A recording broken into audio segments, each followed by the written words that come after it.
पहला प्रश्न हमारे सामने, और पहला प्रश्न है, किस राज्य की सरकार ने शहरी क्षेत्रों में रहने वाले लोगों को कम से कम 120 दिनों के रोजगार की गारंटी देने के लिए मुख्यमंत्री शहरी रोजगार गारंटी योजना शुरू करने का निर्णय लिया है? अब थोड़ा आप क्वेश्चन को समझ लेना, जो भी मेरे भाई बहन देख रहे हैं।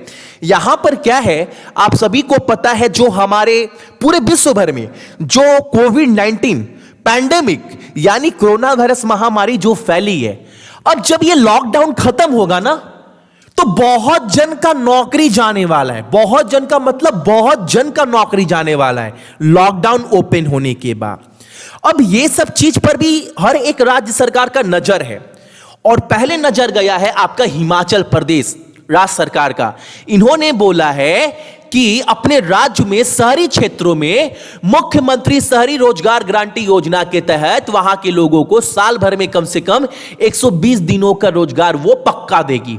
किस योजना के तहत? तो योजना का नाम याद रखिएगा। हिमाचल प्रदेश के सीएम कौन है? जयराम ठाकुर है। अगर बात करूं कैपिटल, तो आप क्या बोलेंगे? शिमला। और राज्यपाल कौन है? बंडारू दत्तात्रेय। ठीक है, अगला प्रश्न हमारे सामने है, चंडीगढ़ ने कोविड-19 से संबंधित सभी जानकारी तक पहुंच प्रदान करने के लिए कोविड-19 के लिए कौन सा मोबाइल एप्लीकेशन लॉन्च किया है? यानी चंडीगढ़ में जो लोग भी रहते हैं वो यह मोबाइल एप्लीकेशन अपने फोन में डाल सकते हैं। इस एप्लीकेशन के माध्यम से आपको हर एक सहायता दी जाएगी, हर एक अपडेट दिया जाएगा कोविड-19 से जुड़े हुआ जो भी है। एप्लीकेशन का नाम क्या? CHD, यानी चंडीगढ़ कोड दिया गया है CHD कोविड, ऑप्शन नंबर आपका C। ठीक है, अगला प्रश्न हमारे सामने है, कोविड-19 प्रकोप के बीच लेन देन की जांच के लिए हैंडसेट को छूने की आवश्यकता को रोकने के लिए किस कंपनी ने दो वॉइस यानी बोलकर आधारित एप्लीकेशन लॉन्च किया है? और यह लॉन्च किया गया है भारत पे के द्वारा। देखो एक्चुअल में क्या है ना, आप सभी को पता है, अगर आप बाहर जाते हैं इस लॉकडाउन में या कभी भी बाहर जाते हैं, जब तक वैक्सीन बनकर नहीं आता है, ठीक है, अब आप फोन बार बार टच करेंगे, तो एक बार अगर आप फोन उठा लिए ना, तो बार बार आपको टिपने का जरूरत नहीं है, एक बार बोलेंगे एप्लीकेशन खुल जाएगा। ऐसा सुविधा भारत पे दे रहा है अपने एप्लीकेशन के लिए, ताकि आप जो भी ट्रांजैक्शन करेंगे बोलकर कर सकते हैं। तो यह फैसिलिटी कौन दे रहा है? तो यह सुविधा दे रहा है आपका भारत पे। और भारत पे के सीईओ का नाम याद रखिएगा, नाम क्या है? अश्नीर ग्रोवर। ठीक, अगला प्रश्न हमारे सामने है, एक तो ये एप्लीकेशन है, इसका लॉजिक मुझे समझ ही में नहीं आता है कभी कभी, लेकिन फिर भी क्वेश्चन है, करवाना पड़ेगा। क्वेश्चन क्या बोल रहा है? सरकार द्वारा भारत की गई आरोग्य सेतु एप्लीकेशन ने टेलीमेडिसिन सेवा और लोगों के परामर्श के लिए कौन सा पोर्टल पेश शुरू की, और कौन सा पोर्टल जो है वो शुरू किया है? मैं क्वेश्चन समझाऊंगा, क्वेश्चन क्या बोल रहा है, क्या क्या करना है।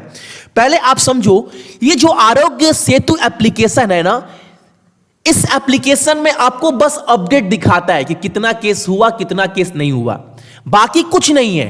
एक्चुअल में अगर मान लो मुझे कोविड-19 है, अगर मैं बोल दूं वहां पर कि मुझे नहीं है, अगर मैं बोल दूं वहां पर नहीं है, तो उस एप्लीकेशन क्या है, वो मुझे भी मान लेगा कि मुझे कोरोना नहीं है, जबकि मुझे है।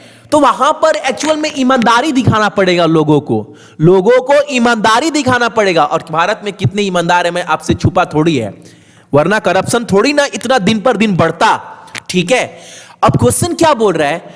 आरोग्य सेतु के द्वारा एक पोर्टल चालू किया गया है। पोर्टल, उस पोर्टल का नाम क्या है? उस पोर्टल का नाम है आपका मित्र पोर्टल, ऑप्शन नंबर डी। अब इस पर क्या होगा भैया?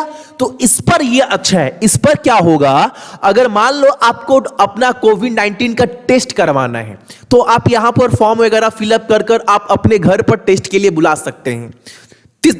दूसरा सुविधा यह है, अगर मान लो आपको कोई सहायता चाहिए, तो भी आप यहां पर डायरेक्ट कांटेक्ट कर सकते हैं गवर्नमेंट, जो भी कोरोना वॉरियर्स है उनसे, जो फ्रंट लाइन वॉरियर है उनसे आप कर सकते हैं कांटेक्ट। तो इसका पोर्टल का फायदा है, ये आप बोल सकते हो, लेकिन नकार नहीं सकते। अब सरकार बोल रही है तो डाउनलोड करिए आप सभी, अच्छा चीज है। देखो मैं अब अकेला तो नहीं बोल सकता कि नहीं काम करेगा, लेकिन मेरा बस इतना मानना है कि अगर लोग ईमानदारी से अपना डाटा बताएं, तब ये 100% एप्लीकेशन सही है। लेकिन अगर मान लो मुझे कोविड-19 है, अगर मैंने वहां पर बता दिया मुझे है ही नहीं, तो एक्चुअल में क्या होगा, वो एप्लीकेशन पकड़ लेगा कि मैं भी नहीं हूं, मैं भी संक्रमित नहीं हूं। समझ रहे हैं आप चीज को, समझिए, मैं बुराई नहीं कर रहा हूं एप्लीकेशन का, ठीक है ना। अगला प्रश्न हमारे सामने है, किस वित्तीय संस्थान ने एक वैश्विक नेटवर्क के साथ साथ एक वेंचर इकोसिस्टम बनाने के लिए हांगकांग फाइनेंशियल कैपिटल फर्म के साथ भागीदारी की है?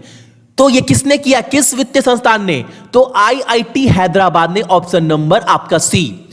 अगला प्रश्न हमारे सामने, कवि और लेखक थे जिनका हाल ही में निधन हो गया है, वह किस राज्य से संबंधित थे, यह आपको बताना है। उस पोएट और राइटर, उस कवि और लेखक का नाम क्या है? तो निसार अहमद। यह कवि थे जिनका हाल ही में निधन हो गया है, यह किस राज्य से जुड़े हुए थे? तो कर्नाटका, ऑप्शन नंबर आपका सी। कर्नाटका के सीएम कौन है? येदियुरप्पा। राज्यपाल वजुभाई वाला, और कैपिटल तो आप सभी का बेंगलुरु। अगला प्रश्न हमारे सामने है, हर एक एजेंसी जो रेटिंग देती है हर एक कंट्री को, इंडिया को, जीडीपी को लेकर, ग्रोथ को लेकर, एक नया रिपोर्ट में डीबीएस बैंक का भी डाटा आ चुका है वित्त वर्ष 21 के लिए। यानी डीबीएस बैंक ने अपने पिछले, यानी पहला जो अनुमान लगाया गया था डीबीएस बैंक के द्वारा, वो लगाया गया था भारत का जीडीपी को लेकर 1.5%। अब वो इसको नकार रही है।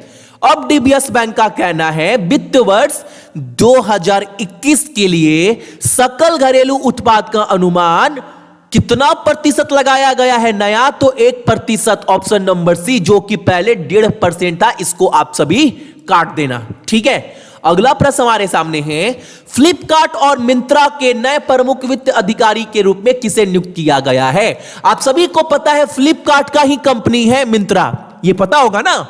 तो आपको बताना है, who has been appointed as a new chief financial officer of Flipkart and Myntra. और एक बात, फ्लिपकार्ट किसके द्वारा ले लिया गया? वॉलमार्ट, जो अमेरिका की कंपनी है, उन्होंने 77% शेयर अपना देकर वॉलमार्ट को खरीद लिया है। वॉलमार्ट को बोल रहा हूं, फ्लिपकार्ट को खरीद लिया है वॉलमार्ट ने। आप सभी को पता होगा, मैंने बहुत बार अपने चैनल पर बताया है।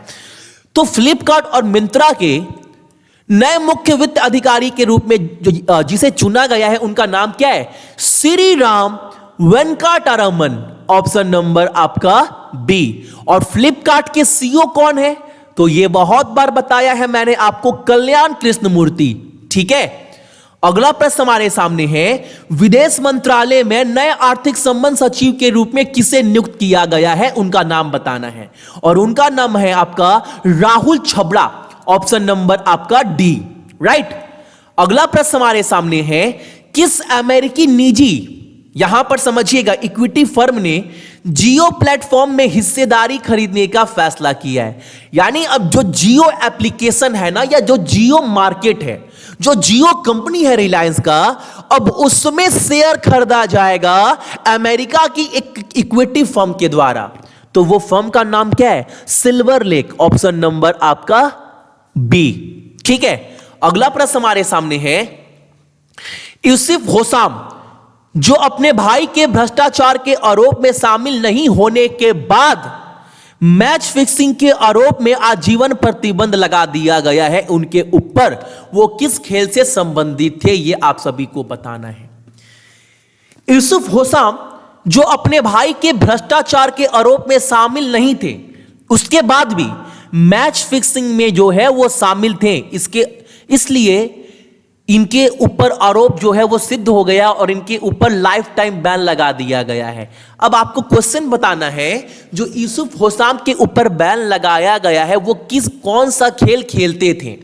तो यह एक टेनिस प्लेयर थे। अब आपके माइंड में तो आ रहा होगा, भैया टेनिस तो खेलते थे लेकिन किस देश के लिए खेलते थे? तो यह खेलते थे आपका इजिप्ट के लिए।